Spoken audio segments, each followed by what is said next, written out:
비상계엄 사흘 뒤였던 지난해 12월 6일 윤석열 전 대통령에 대한 국회 탄핵 소추안 첫 표결을 앞두고 전국은 초긴장 상태였습니다. 자신에 대한 계엄군의 체포 시도 사실을 알게 된 한동훈 당시 국민의힘 대표는 탄핵 찬성으로 입장을 급선회했습니다. 초조해진 윤 전 대통령은 긴급 회동을 요청해 한남동 관저에서 한 대표를 만났지만 성과는 없었습니다. 한 대표가 돌아간 뒤 윤 전 대통령은 여당 의원들을 비롯해 여러 사람에게 전화를 걸었습니다. 통화 대상자들 중엔 극우 성향 정치 평론가이자 유튜버인 고성국 씨도 있었습니다. 오후 4시 37분부터 44분까지 단 7분 사이 5차례나 연속해서 전화를 걸었습니다.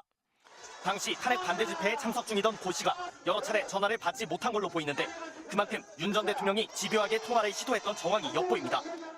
제가 국회 정문 앞에 우리 자유파 집회로 갔는데 4시 한 40분쯤 도착한 것 같고요. 고 씨는 이날 저녁 유튜브 방송에서 한동훈 대표를 집중 성토했습니다. 근거 없는 체포 괴담에 속아 입장을 바꿨다고 비난했습니다.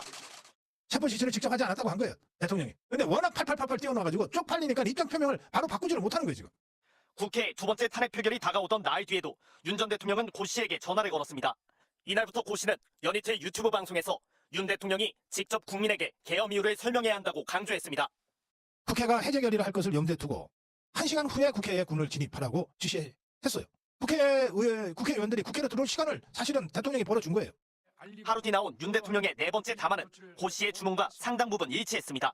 그래서 질서 유지에 필요한 소수의 병력만 투입하고 실무장은 하지 말고 국회의 계엄 해제 의결이 있으면 바로 병력을 철수시킬 것이라고 했습니다.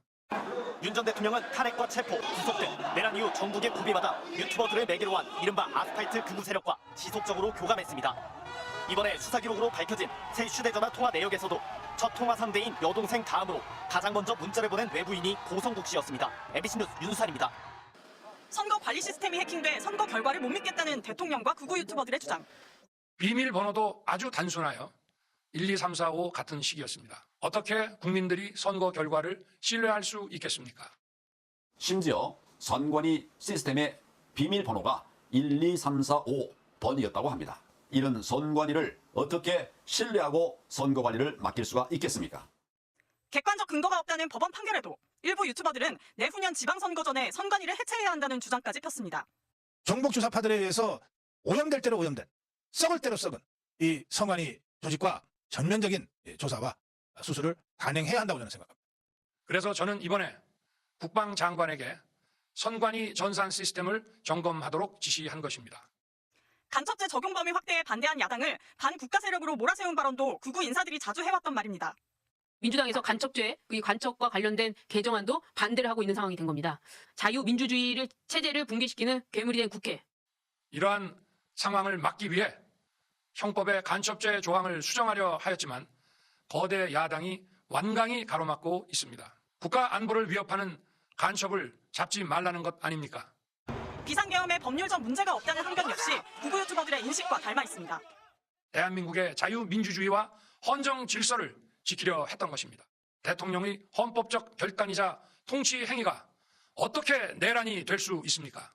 위헌적인 이런 말들을 하고 있는데 대통령이 계엄 선포를 하는 건 지금 국회의 입법 폭주에 대한 건 전시 상황하고 다른 거기 때문에 계엄 선포에는 전혀 문제 없습니다. 대통령을 지키자는 극우의 목소리에 윤 대통령은 화답이라도 하듯 마지막까지 국민 여러분과 함께 싸우겠다며 담화를 끝냈습니다. MBC 뉴스 이혜리입니다. 선거 결과가 조작됐다. 일부 극우 인사들과 유튜버들이 꾸준히 제기해온 음모론입니다.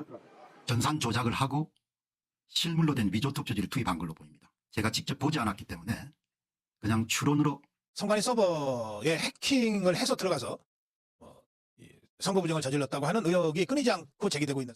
지난 2020년 21대 총선 직후 불거진 부정선거 의혹은 최근 4.10 총선까지 계속되었습니다.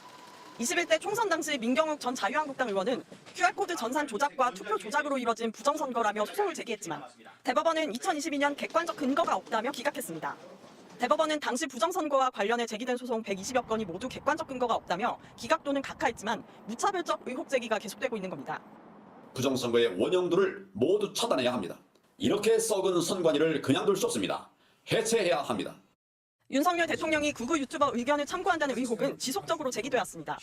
이준석 개혁신당 대표는 SNS에 윤 대통령이 첫 만남에서 검찰에 있을 때 선관위를 싹 털려고 했는데 못하고 나왔다고 언급했다며 부정선거 주장 세력에 물들어 있다고 주장하기도 했습니다.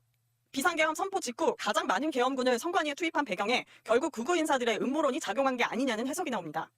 부정선거의 증거를 잡기 위해서 이곳 국회보다 더 빨리 더 많은 인원을 더 오랫동안 선관위에 머물게 하고 거기서 필요한 조치를 했다는 것이 드러났습니다. 일부 극우 유튜버들은 2차 계엄 선포가 필요하다는 극단적 발언까지 내놓고 있어 윤 대통령이 또 한 번 이들의 주장에 영향을 받을 수 있다는 우려도 나오고 있습니다. MBC 뉴스 이혜리입니다.